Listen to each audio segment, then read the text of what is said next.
Okay. Today's topic is how to stay motivated. Is that easy with Parkinson's disease? No.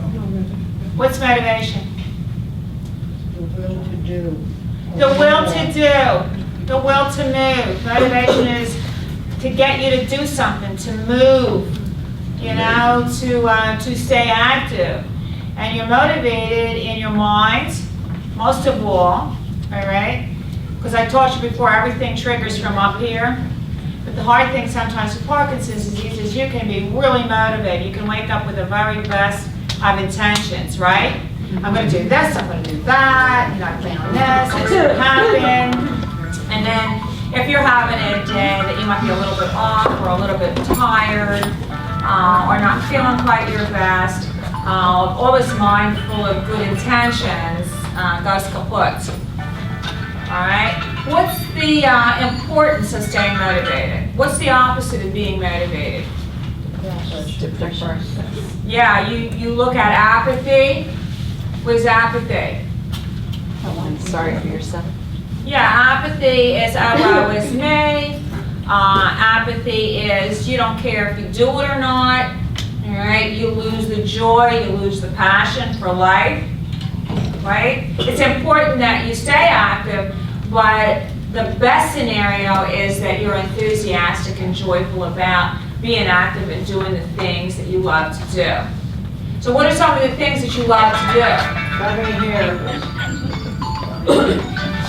I love the side effects. Go, Carol. Making cookies. How did you like the Connie cookies? Wonderful. Weren't they great? Help me finish. Yeah, I almost snitched them and hit them, and Pete a couple times tried to sneak out the back door. So thank you so much for that. That's a real treat. That's great. We got the Halloween party coming on. Okay, you know we're gonna, and you have to get all dressed up to come in the door, and that might be a chance for you to bring your sweets and your treats and your special things, because that'll be lots of fun. We're gonna get together and dance and have a masquerade party and have a contest and all the good nutty stuff that we do. So anyway, now you want to avoid apathy. Apathy is when you get in the recliner, belly up, right, and you don't want to do anything. Or you wake up in the morning and roll over. Put the covers up over your head. You're buried under your pillows, right? I sleep with 4 pillows. Don't ask me why. I have no idea. I can sit straight up, you know. But sometimes I just want to bury myself with my pillows, okay? Is that where you want to be? No. No. Is that where you want? So how do you overcome the easiness of being apathetic? It's a lot easier to be apathetic than it is to be motivated, isn't it? Yeah. And for you to be motivated and for you to be active and for you to be empowered to take command of your life, and the key is, what is the key? To stay ahead of Parkinson's. Way ahead of it. All right? So you got to be motivated. So how do you talk yourself into it? Because you got a lot going against you. Right? Right. You have got a lot going against you with Parkinson's disease. How does Parkinson's disease contribute to apathy and lack of activity and the ease of staying in the chair or staying in the bed or staying in the recliner? What's going on with Parkinson's disease that makes you apathetic? It drains your energy. It drains your energy. That's huge. You know, people that can get up and, you know, zippy-doo out of the chair and zippy-doo into the Walmart and zippy-doo around Walmart and get back in again, right? It's easy. But when you're really running on empty sometimes and you're tired and you're worn out, please remember that with Parkinson's disease, you're using twice as many carbs. You're burning twice as many calories as someone without this disease. Did you know that? You're using twice the energy to function, to ambulate, to eat, to dress, to walk, to do anything. So you're going to be tired, you're going to lose energy. So when you lose energy, like, when do you feel best? When you wake up in the morning or by 4 o'clock in the afternoon? Barry's rubbing his eyes. It's time for a nap for Barry, okay? I can watch it starting to go on the slippery slope, you know? And like with me the other day, I very rarely eat candy, but I just felt like a little treat, and so I keep those little Andy candies in my office, you know. I ate one, I could feel myself getting tired, you know, with a little bit of sugar surge or whatever. I shouldn't have done it, okay?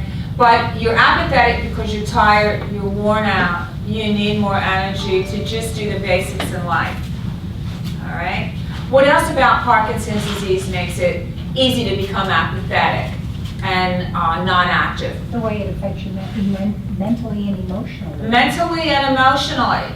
Mentally and emotionally. Please realize with Parkinson's disease, apathy is part of the disease. Depression is up to 70, 80, 85%. Folks with Parkinson's disease have dementia. It's part of the clinical diagnosis.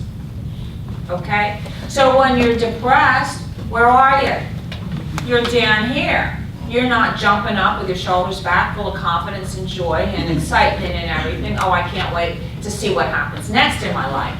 Okay? So the depression, the emotions, the other thing too is you are burdened. Are you burdened? Are some of you burdened emotionally with what you're living with? Huh? I use that word burdened by weighted down. Are you weighted down with some of the emotions that you're living with Parkinson's? What are some of the emotions that you're living with? Okay, talk to me about the emotions that are heavy to carry from morning, afternoon, and night with Parkinson. Frustration, number one answer. Why? Why are you frustrated? Because you can't help Can't it. do the damn thing. Can't do what you used to do. Okay, all different peel away the onions with frustration. Number one, you're frustrated because you were stuck with something that you don't want, you didn't ask for, not fitting real well into your life, you don't want it, and there's nothing you can do about it. Is that frustration? Yeah. It's the definition of Parkinson's. You have to be real careful with this, because if you don't manage this level of frustration, your anger kicks in. And you know, my sweet friends, as much as I love you, anger is the most dangerous emotion out there. And if I can keep you out of that anger zone, that's very, very important to you. But you become frustrated, you got it, it's not going away. How long are you going to be living with it? Forever. Good answer. So you're frustrated because you got Parkinson's, you didn't ask for it, you can't get rid of it, and you're looking at a long-term, lifetime relationship. All right? And the other answer that I heard out here was another good one. You're frustrated because you can't do the things you used to do. How do you get past that? What are some of the things that you love to do, my friends, that you can't do anymore? Ski. Ski? Golf. Golf. Drive, What? drive, Drive's a big one, right, Stan? yes. A simple thing that would take so much for granted. Grab the keys, jump in the car, be impulsive. There's your motivation. Impulsivity is a huge driver, right, for motivation. I think I'll do it, so I'm going to do it. I can do it. Bada bing, bada boom, I did it. Okay? But driving the need to make the conscientious right decision to put the keys on the desk and leave them there. Or to say to your loved one, you know what, I'm so happy I have you to get me around town because I don't think that I'm right behind the wheel anymore. How many of you have deliberately, conscientiously given up your car keys? If you are, I am so proud of you. And you should be very proud of yourself when you look in the mirror. Because this is a conscientious decision based on what's right for you. You're empowered, you've made a choice, and you're doing what's right. For the rest of us on the road, right? It amazes me sometimes with some of the sweet people that get out from behind the wheel of a car. You ever looked around a parking lot? You know? And you know me with my opinions. It's all I can do not to say something, right? There's enough accidents happening out there. So if you say to yourself, you know, and always understand too, the big part of driving is what? Reflex. Your ability to hit the gas or hit the brake or see something and immediate impulsivity, even if it's a squirrel, to hit the brake or to avoid somebody falling off their bicycle, all right? And you lose that fastness. Why? Because your muscles are stiff, your muscles are weak, you can't do it anymore. So please, my friends, if you know in your heart you should not be behind the wheel, you can carry your license from now to the end of time, that's fine with me, okay? But you relinquish the car keys, all right? Skiing, who said ski? Water skier, or see you later. That's okay. We'll see you soon, okay? So, water ski or snow ski? Snow skiing. Snow ski. All right, that's a great feeling. That's Yeah. even worse than water skiing, because you have to put all these clothes on. Yeah. Water skiing, you take all the clothes off. Plus you need So snow. says pig. All right, golf. Golf is huge, isn't it? So many people just love to be on the golf course, all right? Get out there and play golf, even if you're not as great as you were before. Fall down. Get out there, if you can only play 9 holes instead of 18. Go out and hit a bucket of balls. I'm a real advocate if you can modify the way that you're doing something or find something close to that, then sometimes it's important to do like a replacement. There's a lot of avid golfers, more so than I have a great patient in Bradenton. His whole life was on the tennis court. He was whole and he was happy when he was playing tennis, and he can't do it anymore. And with a smile on his face, he'll say, well, Mara, I can't play tennis, but now I'm in the pool and I'm working out and I'm swimming, and I found something that I can do to be athletic and active and stay in shape. Do you see the attitude? You know, nobody likes to have something that they love taken away from them, right? We want it. We want to do it. I want to keep doing it. I want to be good at it, and I want to do it when I want to do it. What else have you lost? Well, I'd say tennis, but I wasn't playing tennis well before I had Parkinson. So now you're about to say, Honest answer. Okay. So what you need to understand is, some things that you can't do anymore, you have to replace with things that you can do, because the key to living well with Parkinson's is what? Keep moving. Is to stay active in your mind and in your body and in your spirit. And this is tough because this disease affects all components of your life. It's very easy to be motivated. It's very easy to be active, okay, when you have no memory issues, when you have no cognition issues, when you have no physical limitations, right? When you have no emotional burdens, when you have no fears and concerns. You can be motivated and active when you're happy, right? But it's not that easy with Parkinson's. Always. So how does it affect you physically? You're fatigued, you get tired. So how many of you are feeling the need to pace yourself? You can't motivate yourself if you need a rest period. You can't motivate yourself if you need quiet time or the ability to sleep well at night. I know a lot of you are having sleep issues, right? Commonplace for this disease. I am going to bring in a specialist in January, February, the educational series. I'm talking about sleep health and sleep disorders with Parkinson's disease. I think that's a good topic, don't you? Yes. Yeah, so that's one on the top of my list, so we're going to get that for you. But when you're drained and when you're tired and when you're fatigued and when you're not sleeping and when you're not focused, you're not going to be motivated. All right? So how does it affect you physically? Tremors. The tremor, does this impose on your ability to do things?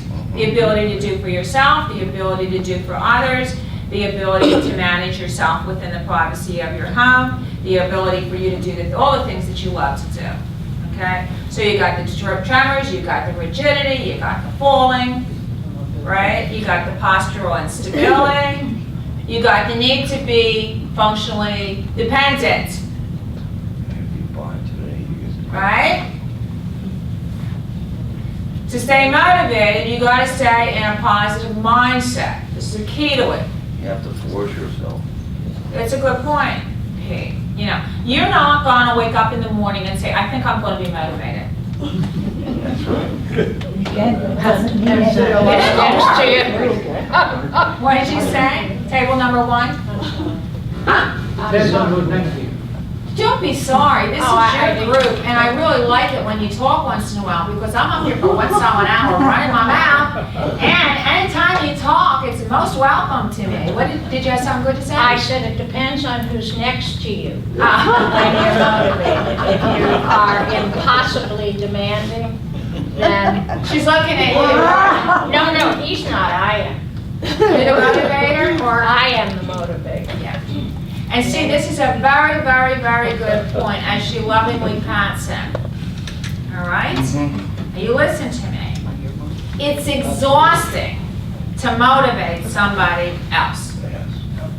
It's exhausting to constantly promote and to encourage and to you can do it, attaboy, let's get up. It's exhausting, right, my caregivers? And it's, impossible. Yeah, You don't always know who's the receiver, who's the, There you go. and I saw that Barry wasn't happy, and I knew that only getting to poker was gonna help him. And I was upset with myself for saying, he can't do that, go off every night. Then I found how wonderful the television is when you don't have to share it. Everything in life has a perk, right? And I got to see really good television that I didn't know existed. And Barry brings home the money. There you go. As long as he's winning, set him free. Okay, but what did you hear from this comment? What did you hear from this comment? Don't let him lose. Don't let them lose. What do you hear from this comment? You're hearing from this comment, this is very, very important within, you know, I'm so proud of the members here because you have beautiful patient-caregiver relationships, whether it's brother and sister, husband and wife, or whatever it is. I mean, I really like to see it. But you have to realize, you Parkinson patients, you have to pay attention to what's going on with your loved one. And if a simple little thing makes them happy, you know, their role in life is not to be your caregiver. You got that?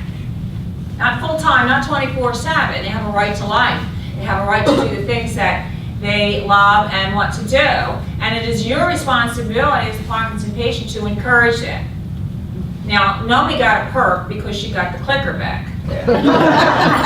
Straight, too. There you go.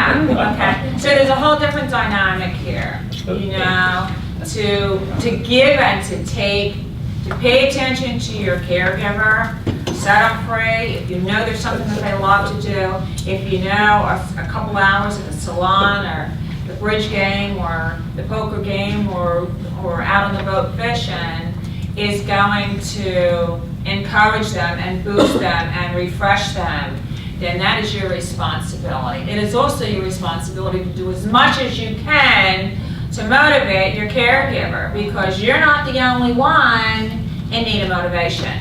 You got that? That caregiver role stinks. I had a better word, but I'm not going to use it. It's long-term, 24/7, with no breaks. Hours are long, the pay is lousy. And how long do you think a human being can continue to give and to give and to give and to give? You're a partnership, you're a team, you work together, one pushes, one pulls. If you see your partner down, then you step back and stop being so selfish, get the focus off yourself and the focus on the person in your life that needs the motivation more than you. Got that? It's the only way you're going to do this. Pete, did you want to say something? I had a question for you. I have the opposite problem. I get exhausted watching Deb run around the house trying to anticipate what I might need 3 steps from now. And she just, that's her personality. I keep telling her to stop it. You're wearing me out, but she doesn't. She just keeps trying to figure what I might need in a half hour or whatever. Well, I tell her, yeah, I can get this on my own. they want to rent Deb over here. This family here would like to have Deb. I don't want to burn her out. I don't want to. Well, you know, you have to look at the personality of the person. She's Okay? a type It's, person. it's very, some people are hyper, they're hyperactive. We can't change them. And you're not gonna change somebody. I mean, if you got a couch potato, there was a couch potato coming into this, what are the odds? Okay? It's gonna take a double daily boost, double dose to motivate that person when they're dealing with the additional challenges of the disease. People that are hyperactive, people that are always distracted or focused to do something out, there's usually a reason for that. Okay? It's not healthy. It's got to be a balancing act. You know, that when you're doing something, you do it well, you're focused on it, you complete it. Right? But you're not going to change the personality of the person that you're sharing your life with. It can be modified. All right? And all you can do is say, I'm fine, I got everything I need, go do your thing. It's got to this point where I won't tell her where I'm going when I get out of the chair. She'll say, where are you going? I know if I told her, she'd beat me there and get it. Wow, did you hear that? You are spoiled. Or she's overprotective. Yeah, this is the Well, other I do thing as too. much as I can. The big thing that for an individual to be motivated, they've got to be positive, and they got to be empowered, and they've got to be confident, and they have to have a sense of esteem. And that's the number one role of the caregiver. The number one role of the caregiver, I taught you this before, is not to tie shoes and cut meat. The main mission, the main goal of the caregiver is to maintain the self-respect, the dignity of the person that you're caring for. This very special person that is part of your life. Now, you don't want to be a hovering mother hen. Your goal is to motivate them, to encourage them, to set them up that they can do anything and everything possible for themselves. And you're making a huge mistake because you will demoralize their state of mind, their esteem, because people really, truth be told, just do not want to be dependent. We really don't want, it's nice to be spoiled once in a while, right? We all love people doing for us, caring for us, remembering us, like the cookies and all that kind of stuff. That might be nice if you did that every Tuesday, that would give you But you don't want to impose in their zone and set them up to be so overly dependent on you that they stop doing for themselves. Because the more you do for yourself, the more under control that you feel. The more under control that you feel, the more empowered, confident, and motivated you become. All right? If I walked in here and knew I didn't have to do one single thing, I wouldn't do one single thing, right? Yeah. No, you'd find something else to do, because that's you. I got a good thing, we all kind of work together, right? So what's the key to staying motivated? How many of you have, and the one point that came up in here is the fact that you've got to work at it. Anything good in life, you got to work at it. It's not going to just happen. They need to be positive, they need to be under control, they need to wrap your head around what's going on in your life, the ability to be what I call happy in your skin. You are just extraordinary just the way you are. You might be living with a neurological disorder, but so what? Has nothing to do with what makes you great and special, right? What is your sense of self? There's a wonderful one-liner that I use all the time. What is it? But y'all meet Colleen, she's our guest today. And I don't have Parkinson's, but I have cerebral palsy, so I say I have cerebral palsy, it doesn't have me, and I say, when people say I am CP, I say no, I'm not. I'm a teacher, I'm a woman, I'm a whatever, but... Soon to be a social worker. Right? So, yeah, I've got my degree, but I gotta get a license. We'll get you. But the point is that the illness doesn't dominate who you are. Who you are is who you are, and you're in control to make that evolve and grow and change. And believe it or not, sometimes with a disability, it can actually get better because you get smarter and wiser and more grateful for what you have. Wow. Right? I mean, isn't that true? Absolutely. Absolutely. Colleen's not letting her disability define her.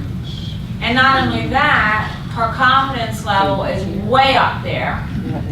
Okay? And she's got the biggest smile that I've seen walk in this front door in quite a few weeks. Yeah. Okay? And I think it's very important in life that we really do look around and really gain from and learn from the people that walk with us. Right? Right. Pete? Back to your thing, how do you motivate yourself? You have to really struggle to motivate yourself, and it's hard work, and you can do it, but I find in the morning, if I just get up out of bed and walk around a little bit, it helps a lot. Mm-hmm. That depression feeling goes away. If you stay in bed, you can work that into a real beauty of a depression cycle. Yeah. You gotta get out of You the gotta bed. get out of bed and walk around and you feel a lot better. Yeah, you gotta get out of the bed. And this is true either with apathy, lack of motivation. It's also very important if you are stressing, if you're focused on something, if you're distracted with worry, get out of the bed. The bed is the worst place for you to be because you just lay there and, ponder and predict and pray and try to figure it out. None of it's going to happen. So the bed is there for you to sleep in. Right. You know what the bedroom is for, don't you? Only two things. The two S's. What are they? Sleep and sex. That's it. Nothing else. No eat the pizza, no watch television, no none of that stuff. Sex Okay? The only two things you should be doing in the bedroom. How's that make you feel, huh? Get better all the So time. get out of the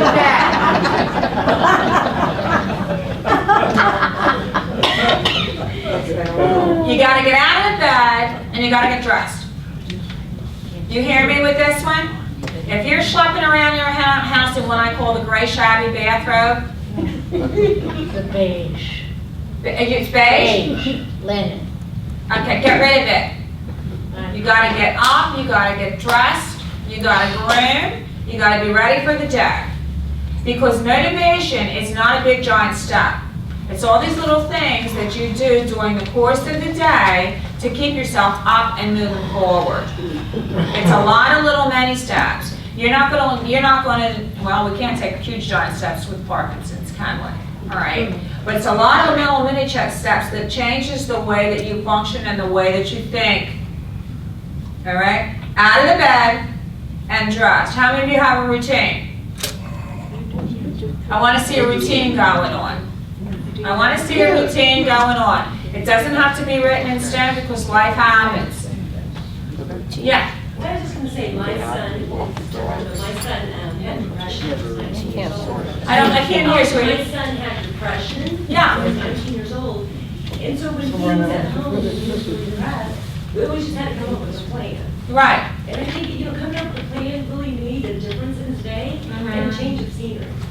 And getting out of that bed was huge. Yeah. Different circumstances, but the same thing. The same exact thing. Depression can kick in at any time. It's a chemical imbalance in the brain. With the idea of changing your environment, even changing the people that you're spending time with, changing your routine, all right? Changing your way of life. Because if you continue to stay within the realm of what's feeding your apathy and depression, you're not going to get better. You're not going to be better. You have to deal with your apathy and your depression yourself. I mean, you got to take a look at motivating people. If you want to be motivated, don't be with, Miss Sourpuss and Doom and Gloom. Don't you hate those people? Yes. Absolutely. Just take them right out of your dress book. Kill. All right? Because we're motivated and we're empowered by people that are positive and motivating and that keep us moving forward. All right? And that's very important. That's a great gift that you can give somebody is the positive note, the pat on the back, let's go, you're doing great. Right? And anybody can do that. Yes, Pete? Another thing I found that really helps me out is if I make a list of things I want to accomplish that day. And if I get them done, I feel real good at the end of the day. But if don't get them done, at least you've gotten a start on stuff. Very good point. There's nothing greater, more motivating than crossing off I did it, right? Right. So, number one, it's going to take you longer to do things. Number two, it's going to take you more energy to do things. But what you need to do is to prioritize really what you really need to do today, what is very important for you to do today, that you must do today. Like what? Move. Yeah, but I'm saying if you made a checklist, like Pete does, what are some things on your checklist, Pete? Well, the first thing I do is go around the house and pick up the chunks that we laid out the day before. The what? The chunk, I call them the chunks. Localize the mess in the house, clean it up, so in case somebody stops by. Straighten the house up. Oh, in case somebody knocks on the front door, okay. Okay, so we clean up on the night before. But you Okay. want to find him tomorrow. What else, Mammy? He's right, because our cleaning lady's coming today. Okay. If we had to get Don't up let at that 6 lady o'clock in see the your morning. mess, right? Clean. You gotta straighten up the house before you clean it. You know, but it might be things like what? Things that Mow the you as... lawn. Well, Pete's still mowing the lawn. Go outside. Go outside, get outside, get out of the house, and I know it's hot. Active. Huh? Call friends, You can go touch outside. base with people. You know, the one thing that's a huge motivator is a natural mood elevator, and that's sunshine. 10 minutes in the sun. Now, I'm not saying high noon. Between 10 and 2 is peak. I don't want to see you on Siesta Key Beach or, you know, walking around like parking lots, all right? But if you get up in the morning, you know, and find the sunny side of your home, sit by your pool, sit by the patio, sit on your balcony, I don't know what you got going on in your lifestyle. But you just sit out there and listen to the birds. I lose my motivation in the constant air conditioning with the windows closed. I like to hear the birds. I like to smell the flowers, okay? So there's times when I leave here and I'll just stand there and look around. You know, or go home and take my time, you know, getting in the front of the house just to take a look around. You see what I'm saying? So get yourself out there in the morning or when the sun is setting, you know, and enjoy the fresh air and nature and things like that. Stop and smell the roses. Marilyn, Yeah. we worked around the house one day till 2 o'clock and just said, let's give it up. We left for the beach at 2, spent 4 hours there, watched the sunset. It was a great time. Yeah. And we got all this stuff done in the beginning of the day, so, you know, 2 o'clock's not too late to go to the beach. Yeah, and that's the other thing too. If you want to stay motivated, don't stay home. You know, we live in a paradise. This is, to me, it's the most beautiful city in the world. It really is. I mean, you can look anywhere and see beauty. So if you're feeling down and depressed, get in the car, go over one of the bridges, you know, and just sit there and look at the water, look at the sunset, look at the sky, right? You can, you know, Maureen and I went out yesterday and took a picture, and I just took 5 seconds. We noticed the flowers, I said, look, the sky is blue, look at the palm trees. We were out there sweating to death, taking a picture of Parkinson place, right, girlfriend? Under the sun, okay.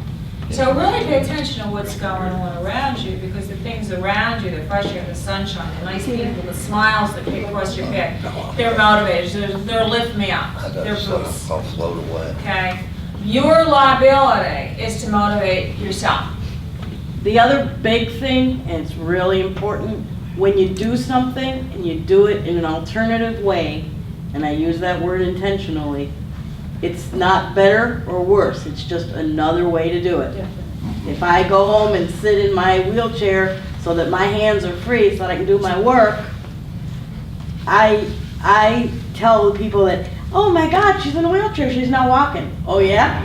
I haven't thrown my crutches away. I use the chair like you use a car. There you go. And it's about finding ways to do things. It's about not comparing them, not saying that one way is better than another. If you're doing it, you're doing it.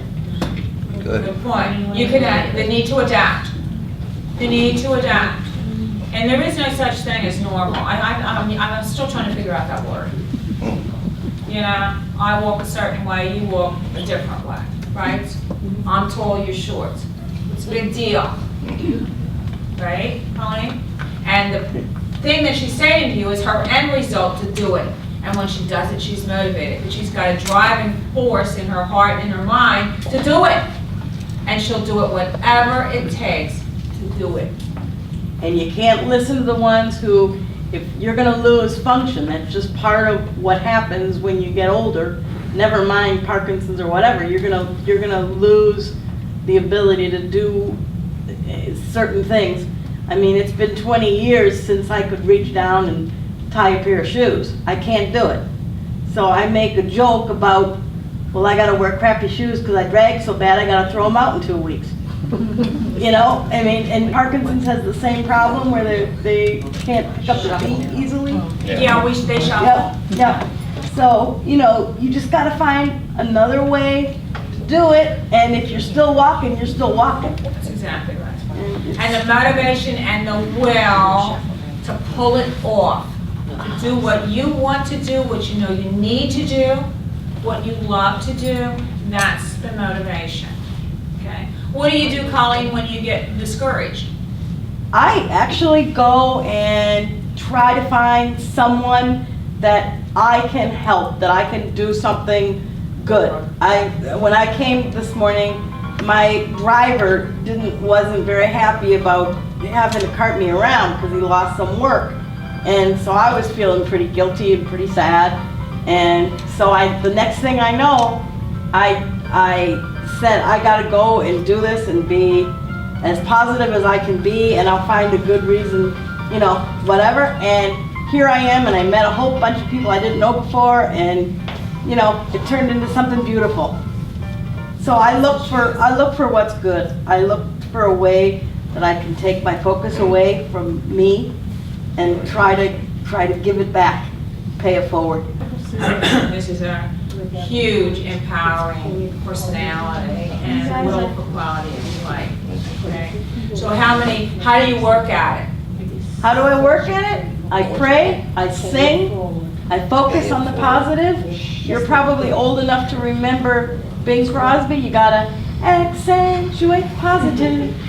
She probably does artwork too. Eliminate Does artwork, yeah. No, I sing. I can't draw a straight You line. can sing. I can sing, but I can't draw a straight line. Cheryl, you don't have to draw a straight line. And that's such a good thing, because so many times, you know, we focus on the negative.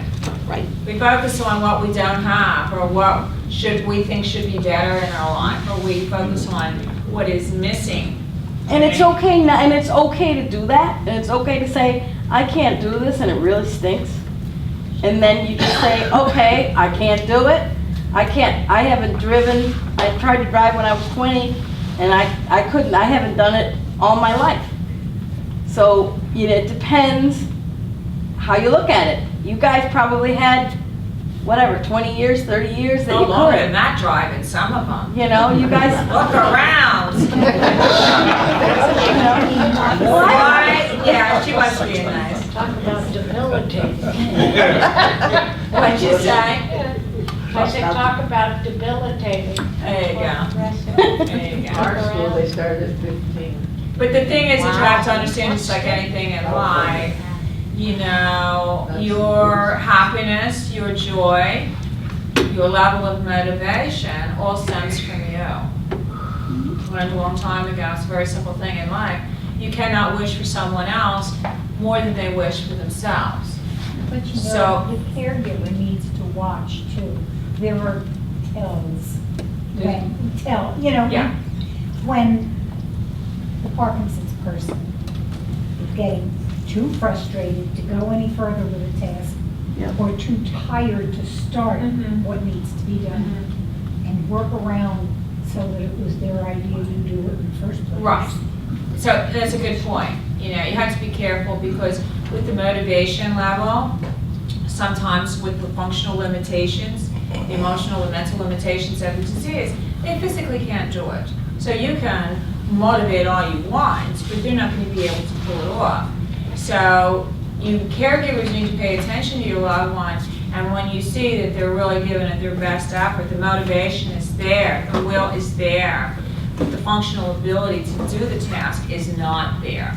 And that's when you step in and say, you know, I think you struggled with those buttons just about long enough here, honey, okay?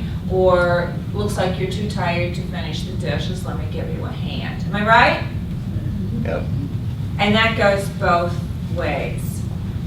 Your caregivers as well, the frustration level, the motivational level of your caregiver. You can say to your loved one, you know what, I'm just worn out, I just can't do this, can you help me now? Okay? It's the partnership, it's a dignified, loving partnership where you work together, one pushes and one pulls. If you're tired, sit down. Sometimes in life, you know, you push yourself, and I'm a real rah-rah. I push everybody in my life. I know I push you. But sometimes you have to give yourself full permission to take some time off and to just sit and to just be. You know, you're not the ever-ready body, physically or emotionally, right?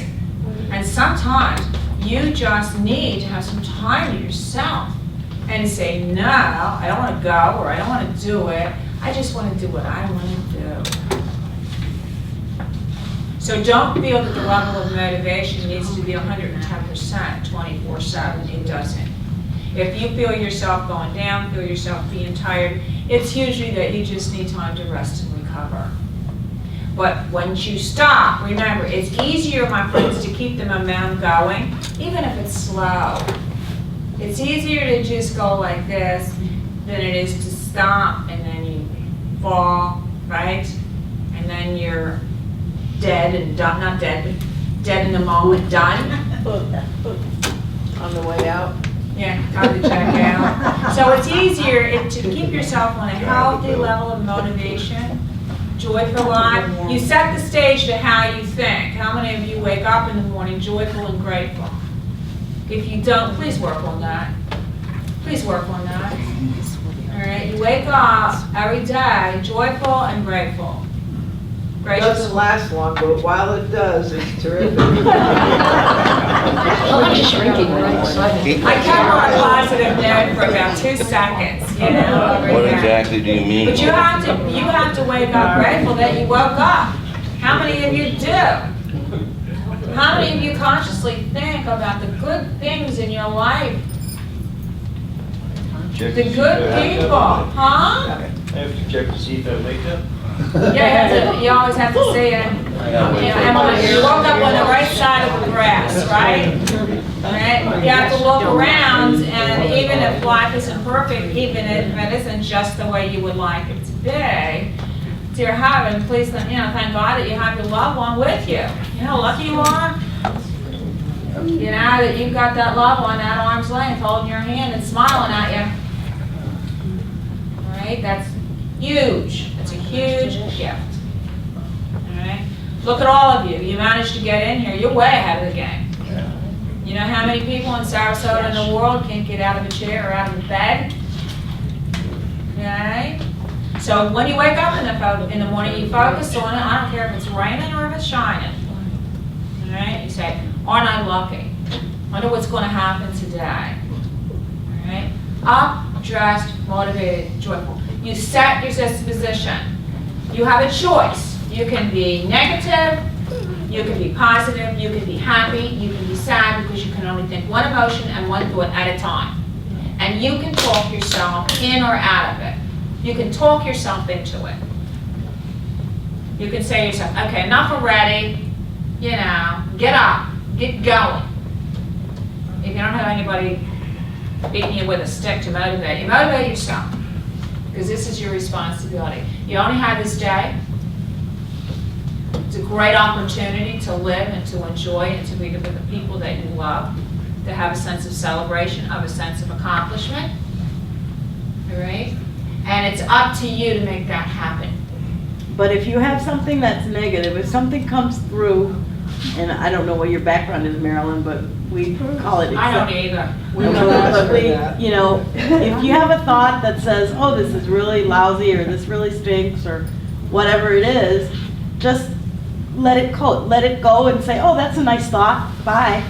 Right. And just let the thought just go, and it won't have nearly as much impact Right. as if you dwell on it. stay with it.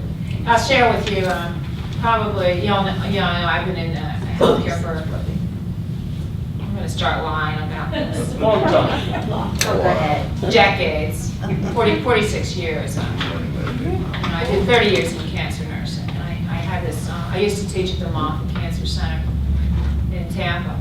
And I remember this one day, I've been in neuro for 15 years now. So it was prior to that, was probably in the early 90s, right after I lost my husband to a brain tumor. And I remember I was teaching at the Moffitt, and this lovely lady came in, and she was in a wheelchair, and she weighed all of about 65 pounds. And her wonderful husband was pushing her. And I was doing a class, and she had all this confidence, and she said, I just want to come up and be close to you, Marilyn. I said, okay, sit here with me, right? So I said to her, I said, what's going on with you? I said, I'm so happy to see you. Okay. And she said she had just gone to the doctor, and she had just gotten the results of her blood work. And she said, Marilyn, she said, I'm going to live for about another 3 to 5 days. And I said to her, what are you going to do in those 3 to 5 days? And she said, I'm going to go home and make Christmas cookies. It was August. I said, why? She said, number one, I love to make Christmas cookies. And number two, I'm really good at it. And so I said to her, I said, well, can you stand up? And she said, no. She said, I'm going to have my husband strap me to a bar stool like this. And she said, and he's going to get all of my stuff out. And she said, and my 90-year-old mother's going to be strapped in next to me. It's a true story. For 90-year-old. Her 90, so here's mom, they're going to strap him in. And she says, I'm going to make Christmas cookies because I love to make Christmas cookies. And then she said to me, and next month he's going to bring me Christmas cookies. All right? So here's a woman that was facing 3 to 5 days. She knew she was going to pass, and she was totally focused and motivated to do what she loved best and what she was best at doing. Joy for life. You hear that message? And I kid you not, the next time I went back, he came in with a great big thing of her cookies. Does that put it in perspective? Does that put it in perspective? I got a million Marilyn stories. All right? Instead of saying, well, it was me, I'm going to bed, or I'm getting in the recliner, or I'm not getting out, or I'm going to cry for 3 days, you know, or I'm going to curse the world and everything out. She was going to. Now with me, because I said to her, I said, sweetheart girl, if I had 5 days, that would be the last thing I would be doing. Think about that when you leave me today. You know, if somebody says to you, okay, have a good time for the next 3 days, because then we're going to turn off the light switch. What would you do? And the odds are you'd be doing exactly what you're doing right now with exactly the same people that you're doing it with, right? Right? So there's your little exercise. That's not what you're doing. Huh? Keep on doing what you've always done. Keep on doing what you're doing. Enjoy your life. I always say, lower the bar and lighten up. You hear me? Lower the bar and lighten up. Lighten up. That's the kick. Get a smile on your face, get a joyful life. Get people around you that love you and that you can love. That's why I love my job. I mean, I really like coming here. Yeah, because I'm happy here. I got a big dose every day of you guys, and so what else do I need, right? So, all right, did this help you? You out of here? Yeah. Okay.